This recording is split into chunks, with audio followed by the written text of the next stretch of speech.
네, 두 번째 2교시 수업 진행하도록 하겠습니다.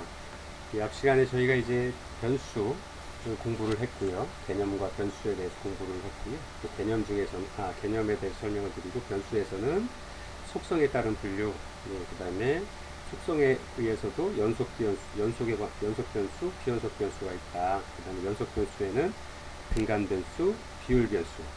등간 변수는 변수가 연속성을 가지고 있기는 한데 그것이 이제 뭐 수량으로 나타낼 수는 없다.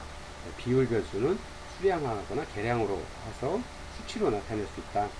비연속 변수는 변수가 연속성을 갖고 있지는 않은데 예, 그런 것들에 대한 특성들을 잠깐 설명을 하면서 한 시간 첫 번째 수업을 마쳤었고요. 두 번째 수업은 이제 저희가 변수 중에서도 아까 말씀드린 대로 속성에 관한 것이 아니라 바로 이제 기능적인 관점에 따라서 변수를 설명을 좀 드리도록 하겠습니다.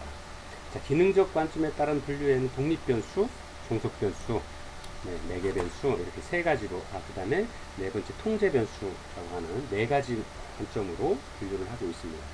보통 우리가 그 대학원이나 대학교에서 공부를 하면서 아니면 여러분들이 공부하고 있는 이런 많은 이론들 중에서는 A와 그 변수에 따른 변수간을 아까 말씀드린 것처럼 이론이라는 건 뭐냐? 가설을 만들고 가설이라는 것들은 변수 간의 관계를 과학적으로 증명하는 거에 따라서 그것을 증명하면 정확한 이론이 되는 거고 증명하지 못하면 그 가설이 폐기되는 거죠. 그래서 왜 가설이 폐기됐다는 건 학문적으로 이론으로 만들어낼 수 없다라는 거예요. 그거의 인과관계를 증명할 수 없다라는 거니까요. 그러면 그거는 뭐 굳이 설명할 이유가 없는 거고 인과관계가 정확히 설명이 된다라 그러면 그것은 공통성을 가지게 되면 이론으로서 정립을 할 수가 있는 거죠. 그래서 변수 중에서도 아까 이제 기능적 관점에 대한 분류가 더 많은 속성에 관한 것보다 이제 기능적인 관점에 따라서 분류하는 게 우리가 이제 이론적으로 설명을 하는 데는 좀 더 많이 사용이 되기도 하고 조금 더 개념을 선생님들께서 좀 정확히 가지셨으면 좋겠습니다. 자, 그래서 그 중에 첫 번째가 바로 독립변수입니다. 독립변수는 어떤 변수가 다른 변수의 발생의 원인이 된다라고 하는 거죠. 원인이 되는 겁니다. 그래서 이런 것들을 이제 독립변수라고 저희가 명칭을 주고요. 달리 표현하면 원인 변수다라고 합니다. 이제 좀 뒤에서 설명을 다시 드릴 건데 이제 이런 것이다라고 이해를 하시면 좋겠고요. 두 번째가 종속 변수, 디펜던트, 의지하다 뭐 이런 거죠. 따르다 하는 얘기죠. 독립 변수는 인디펜던트, 독립되어 있다 하는 거고요. 그 다음에 디펜던트는 의지하다 하는 이야기니까 자, 독립 변수의 영향을 받아서 일정하게 변화된 결과를 나타내는 기능을 하는 변수가 바로 종속 변수다. 그래서 독립 변수와 종속 변수는 서로 상관관계가 있다. 독립 변수의 원인에 따라서 변화가 되는 변수가 바로 종속 변수다라는 거죠. 종속 변수와 독립 변수가 예를 들어서 뭐 A는 B에 뭐 B와 관계가 있다라고 그러는데 A와 B가 관계가 없다라 그러면 두 개는 독립 변수와 종속 변수의 관계를 가질 수가 없다라고 설명을 될 수 있는 거죠. 그래서 독립 변수는 원인 변수, 종속 변수는 결과 변수, 원인에 따른 결과다. 그래서 독립 변수와 종속 변수는 늘 따라다니는 관계를 가지고 있다라고 이렇게 이해를 하시면 되고요. 자, 그래서 이런 거죠. 예를 들면 흡연은 폐암을 유발한다라고 이렇게 가설을 세운다라 그러면 여기서 이야기하는 흡연은 바로 흡연은 독립 변수가 되는 거죠. 폐암, 흡연에 따라서 폐암이 발생하는 거니까 독립 변수와 종속 변수의 관계가 성립이 되는 거죠. 그래서 예를 들어서 흡연은 폐암을 유발한다라고 이야기를 하면 다시 한번 정리를 해서 말씀을 좀 드리면 흡연이라고 하는 건 독립 변수가 되는 거고 폐암이라고 하는 건 흡연에 따른 결과 폐암이 발생하니까 종속 변수다 하고 이렇게 이해를 할 수 있습니다. 독립 변수, 종속 변수 굉장히 쉽죠. 이렇게 예를 들어서 설명드리니까 어렵다 생각하면 어려울 수밖에 없고요. 그냥 이렇게 앞으로 저희가 한 학기 동안 계속 다룰 거기 때문에 이런 게 독립 변수는 원인이고 종속 변수는 결과고 그렇구나 하고 이해하고 가시면 됩니다. 계속 다루다 보면 자연스럽게 선생님들이 이제 이해하고 입에 배는 단어가 될 거기 때문에 뭐 굳이 이걸 꼭 외워야 된다 아니면 이걸 부담을 가지고서 공부를 해야 된다 외워야지 하는 생각을 하지 않으시고 그냥 자연스럽게 아 그렇구나 하고 이해하고 넘어가 주시면 좋겠습니다. 자 그럼 세 번째 매개변수. 예. 매개변수란 건 뭐냐? 말 그대로 매개니까 어떤 A와 B의 관계에서 영향을 미치게 되는 거겠죠. 근데 그 영향을 미치는 게 관계를 좀 좋은 관계를 맺고 하거나 통제의 개념이 아니라 관계를 맺고 있다, 영향을 미친다라는 정도만 생각을 하는 그런 영향을 미치는 정도의 변수가 바로 독립변수와 매개변수다라고 이해를 하시면 좋겠습니다. 그래서 매개변수란 건 뭐냐? 독립변수의 영향을 받아서 종속변수에 영향을 주는. 네. 아까 흡연은 폐암을 일으킨다라고 그랬죠. 네. 담배를 피우는 것은 폐암을 일으키는데 그런 것들 중에서 예를 들어서 독립변수와 종속변수가 그건 두 가지만 있죠. 근데 이제 매개변수라는 건 뭐냐? 이 독립변수와 종속변수의 중간에서 어떤 영향을 미칠 수 있다라는 거죠. 그런 것들을 바로 매개변수다라고 하고요.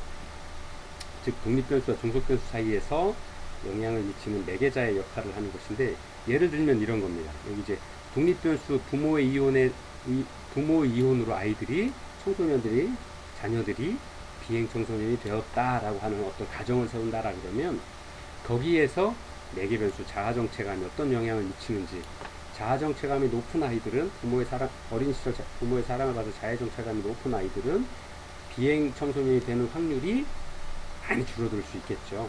근데 자아정체감이 낮은 아이들은 그와는 반대로 어떤 결과를 미칠 수 있겠죠. 그래서 그럴 경우에 부모 이혼과 청소년의 비행에 있어서의 매개변수는 뭐냐? 자아정체감, 아이들이 가지고 있는 자아정체감이 결과에 종속변수에 영향을 미치는 것이다. 그래서 이런 경우를 보고 매개변수, 자아정체감이 매개변수의 역할을 한다라고 이야기를 하는 겁니다. 자, 네 번째가 통제변수입니다. 통제변수는 말 그대로 매개변수와 비슷한 영향을 하는데 그거를 영향을 미칠 수 있는 제3자의 변수를 통제하는 겁니다. 그래서 그 두 변수 간의 관계를 두 변수라는 게 뭐죠? 독립변수, 종속변수, 원인과 결과에 관한 그 두 가지의 변수를 더 정확하게 파악하기 위해서 두 변수 간의 영향을 미칠 수 있는 제3의 변수, 아까는 뭐 매개변수라고 이야기를 했는데 어쨌든 그런 제3의 변수에 통제를 할 수 있는 변수를 이야기를 합니다. 그래서 예를 들자면 여러분들 교재에도 잘 나와 있습니다만 설명이 되고 있습니다만 이제 40페이지 독립변수, 통제변수, 종속변수의 관계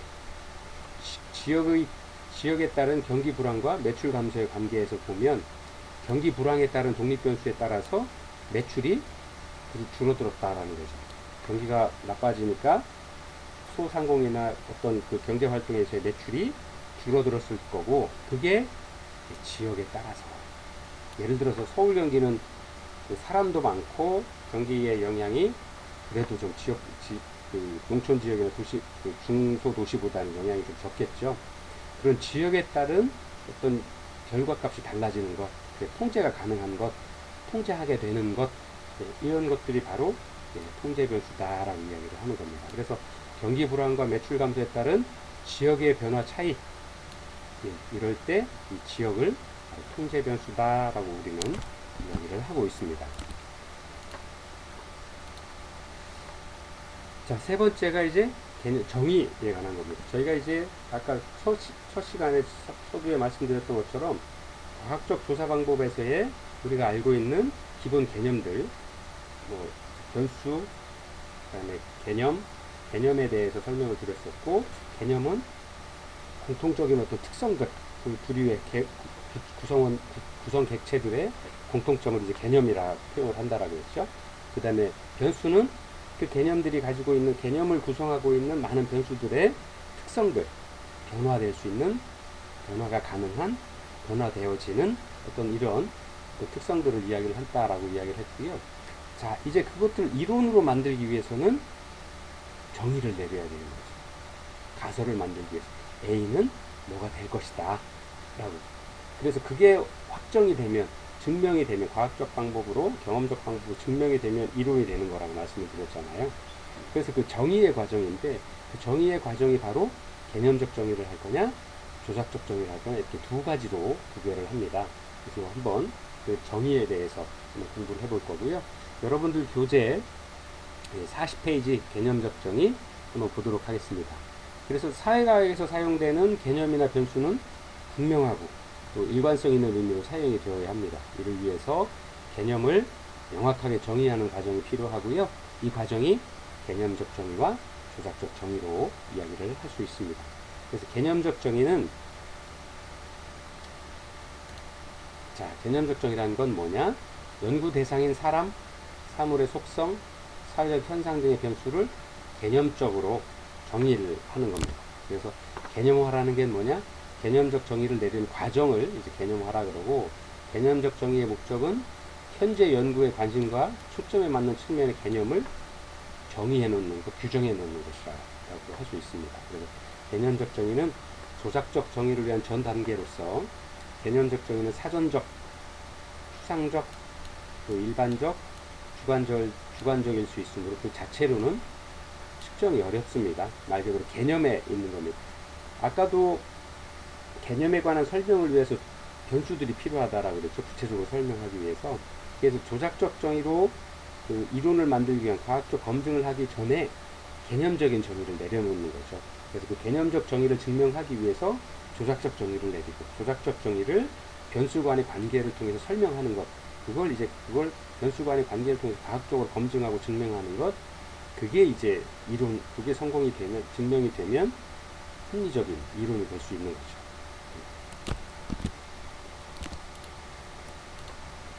그래서 개념적 정의라는 건 뭐냐? 빈곤, 시험에 대한 스트레스. 네. 빈곤은 이제 정신적인 또는 물질적인 박탈 상태, 빈곤 상태, 부족함이 있는 상태, 뭔가 필요한 상태라 그러죠. 근데 이거를 그냥 빈곤에 대한 부분들은 이제 이건 개념일 뿐인 거고, 이게 그럼 어떻게 부족한 거냐 하는 것들을 증명해낼 때 필요한 게 바로 조작적 정의라는 거죠. 그 수치화, 계량화해서 표현하는 것들. 예. 그 시험 스트레스, 시험으로 인해 유발되는 긴장 상태로 개개인이 느끼는 불안과 갈등이 다 다르죠. 시험에 대한 스트레스가 있다라는 건 알지만 그거를 구체적으로 수량화, 계량화하는 것들은 나중에 조작적 정의를 통해서 가능하다라는 겁니다. 자, 네 번째가 이제 조작적 정의인데요. 조작적 정의는 추상적인 개념을 잘 대변하면서 실증적, 경험적으로 측정 가능하도록 구체화한 정의다. 아까 개념적 정의 이거와는 반대죠. 추상적인 개념을 표현하는 거고, 이 추상적인 개념을 실증적으로, 경험적으로 측정 가능하도록 구체화한 정의, 바로 조작적 정의다라고 하는 겁니다. 근데 조작화라는 건 뭐냐? 어떤 변수에 조작적 정의를 내리는 과정을 조작화라고 이야기를 하고요. 추상적인 개념을 대변할 수 있는 대체 개념을 얼마나 잘 개발하고 표현하느냐에 따라서 연구의 성패가 좌우가 됩니다. 그래서 만약 대체 개념이 원래의 추상적인 개념을 잘 대변하지 못하면 잘못된 결론을 도출할 수밖에 없는 거죠. 그래서 저희가 이제 가설을 세우고 그 가설을 증명하기 위한 정의를 내릴 때 이론적인, 개념적인 정의를 내리고, 그게 이제 가설에도 표현이 될 수 있겠죠. 그 다음에 아까 여기 지금 공부를 하신 것처럼 경험적으로, 실증적으로 측정 가능하도록 구체화한 정의를 내리는 조작적 정의의 과정을 반드시 거치도록 되어 있습니다. 그래서 조작적 정의를 내림으로써 이런 거죠. 그 아까 비행을 측정하기 위한 조작적 정의는 뭐냐? 비행이라고 하는 건 개념적 정의죠. 아까 빈곤을 설명드렸던 것처럼, 아니면 시험에 대한 스트레스를 설명드렸던 것처럼 개념적으로는 이해를 합니다. 서로도. 그러나 그 비행이라는 것들, 비행도 같은 건데요. 비행이 어떤 기준이 되어야, 어떤 기준을 넘어야 비행이 될 거냐 하는 것들은 조작적 정의를 해야 된다는 거죠. 하루에 흡연을 얼마나 할지, 가출을 얼마나 할지, 또 학교에서 결정은 얼마나 하는지, 그 다음에 타인에게 폭력을 행사한 정도나 횟수 등으로 조작적 정의를 해서, 예를 들어서 가출 청소년 또는 청소년의 비행이다라 그러면 다른 아이들에 비해서 하루에 흡연량은 얼마나 하고 가출은 얼마나 했고, 이런 것들 기준을 정해서 이 선이 넘으면 비행이다. 그래서 좀 건전한 생활을 위한 교육이 필요하다, 추가 교육이 필요하다라고 정의를 내릴 수 있도록 그런 어떤 기준점을 정해주는 거죠. 그래서 그런 것들을 보고 바로 뭐라고 한다? 조작적 정의다라고 이야기를 한다라는 겁니다. 이해가 되셨나요? 자, 그 다음에 이러한 개념, 변수, 그 다음에 개념적 정의, 조작적 정의, 이러한 과정을 거친 그 다음은 뭐냐? 가설로 넘어가게 되는 거죠. 이러한 조작적 정의를 통해서 가설을 하나 만들어 놓는 거죠. 가설이라는 게 뭐냐? 이제부터 조금 신경을 좀 써주셨으면 좋겠고요. 잘 좀 들어봐 주세요. 가설, 두 개 이상의 변수나 현상 간의 특별한 관계를 검증 가능한 형태로 서술하는 것. 즉 무슨 얘기냐? 변수들 간의 관계를 가정해서 또는 예측하는 진술이나 문장으로 나타내는 겁니다. 그래서 가설은 실증적 확인을 위해서 구체적이어야 됩니다. 수량화, 계량화, 검증할 수 있어야 되니까요. 그 다음에 현상과의 관련성을 가져야 되고 현재 사회의 현상과 연관이 되어 있어야 되고 아직 진실 여부가 확인되지 않은 사실을 설정한다라고 합니다. 그래서 이런 가설을 검증을 하기 위해서 설문조사도 하고 과학적인 조사 방법들을 여러 가지 방법들을 동원을 해서 그 가설이 참인지 거짓인지를 경험적 과학적 방법으로 증명하기 위한 처음의 단계가 바로 가설을 설정하는 겁니다. 예, 그래서 좋은 가설을 구성할 수 있는 생각들은 뭐냐? 관련 분야에 대한 이론 및 논문을 많이 읽어보셔야 됩니다. 경험을 좀 많이 하시고 기존의 연구과학 방법이나 기존의 연구 자료들에 대해서 좀 통찰을 좀 가지고 있어야 되고요. 또 자기가 본인이 연구하고자 하는 연구 주제와 관련되는 현실에 대한 분석들이 좀 필요하고 개인의 독창적인 관점과 사고를 통해서 좋은 가설을 만들어낼 수 있습니다. 그래서 좋은 연구자는 늘 사회 현상에 대해서 그런 본인이 관심을 가지고 있는 분야에 대해서 늘 여러 가지 생각들을 깊게 가지고 있을 수밖에 없게 되는 거죠. 그러한 경험이나 깊은 사고를 통해서 좋은 가설을 만들고 또 좋은 가설을 검증을 통해서 우리 사회에 통용적으로 이용될 수 있는 어떤 합리적인 이론들을 만들어낼 수가 있는 겁니다. 조사 방법의 단계는 첫 번째, 조사 문제를 선정하고, 그다음에 두 번째, 가설을 설정하고. 그다음에 가설을 설정한다는 이야기는 방금 설명을 드린 것처럼 두 변수들 간의 관계를 설정을 하고 그걸 문장으로 표현을 하는 거잖아요. 그래서 이 이야기는 뭐냐? 조사 문제를 구체화하는 과정이다라고 이해를 하시면 좋겠습니다. 그러니까 마지막으로 이 가설을 본인이 내세운 가설을 검증하는 거죠. 이 검증이 참이면 이론으로 증명될 수 있는 거고 거짓이면 폐기되는 거죠. 그래서 그 반대되는 가설이 채택될 수 있는 어떤 그런 증명 자료로 쓰일 수가 있는 거죠.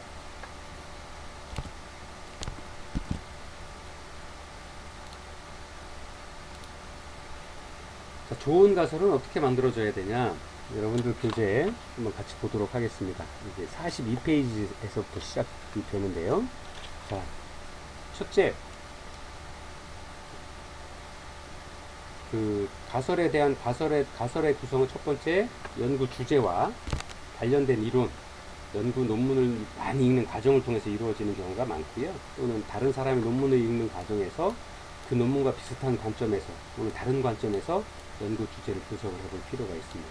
그래서 이 앞전에 연구하셨던 분들의 연구의 결과를 좀 많이 공부하시는 게 간접 경험을 통해서 사회 문제 의식을 가지고 이 문제는 이렇게 생각해 볼 수도 있는데 아니면 그거와는 반대되는 어떤 시각도 있을 것 같은데 하는 것들을 공부를 할 기회가 주어질 수 있는 거죠. 그 다음에 세 번째로 연구 주제와 관련돼서 사회 현실을 관찰하고 분석하는 과정이 반드시 필요할 것이다 라는 이야기입니다. 자, 가설 구설 방법. 네, 여러분들 교재 43페이지를 한번 잠깐 보도록 하겠습니다. 43페이지 중간에 보시면 좋은 가설을 구성하려면 좋은 가설을 서술하려면 다음 두 가지의 기준을 충족하여야 한다, 갖추어야 한다. 김영종 연구자가 2007년에 발표한 건데요. 첫 번째, 가설은 둘 이상의 변수들이 어떤 형태로 서로 관련되어 있는지를 명확하게 서술하여야 한다. 즉, A가 변하면 B도 변한다 라든지 혹은 더 구체적으로 A가 증가할 때 B는 감소한다. 이 서술처럼 방향까지도 제시하고 있는 것이 좋은 가설일 것이다 라는 이야기고요. 두 번째, 가설에 포함된 변수들은 실제로든 혹은 잠재적으로든 측정 가능한 것이어야 된다라는 겁니다. 측정 가능하게 서술되어야 된다라는 겁니다. 그래서 왜냐하면 변수들 간의 관계는 경험적인 검증, 과학이라고 하는 건 경험적으로, 논리적으로 검증되어야 그게 참으로, 거짓으로 구별을 할 수, 이론으로 판명이 날 수 있는 거기 때문에 아까 말씀드린 대로 첫 번째 가설은 명확하고 구체적으로 서술되어야 되고요. 두 번째, 검증 가능하게 수량이나 수치로 표현할 수 있도록 설정되어 있는 가설이 좋은 가설이다. 이렇게 말씀드릴 수 있겠습니다. 그래서 많은 연구자들이 이제 석사나 박사 때 논문을 쓰시면, 졸업 논문을 쓸 때 이제 제일 먼저 프로포잘 제안서, 논문 제안을 내면서 많이 혼나고 많이 고민하는 게 이 가설을 세우는 것입니다. 가설을 조작적 정의를 하는 부분들, 독립변수와 종속변수의 관계를 설명하는 것, 이거에 대한 연구 논문을 정하고 가설을 정할 때 많이 혼나기도 하고 많은 고민을 하기도 하죠. 그래서 여러분들이 지금 이렇게 가설에 대한 부분들을 좀 잘 공부해 놓으시면 나중에라도 좋은 경험들을 쌓지 않으실까 생각을 합니다. 자, 여기까지 하고요. 잠시 쉬었다가 3교시 수업 계속 진행하도록 하겠습니다. 잠시 후에 뵙겠습니다.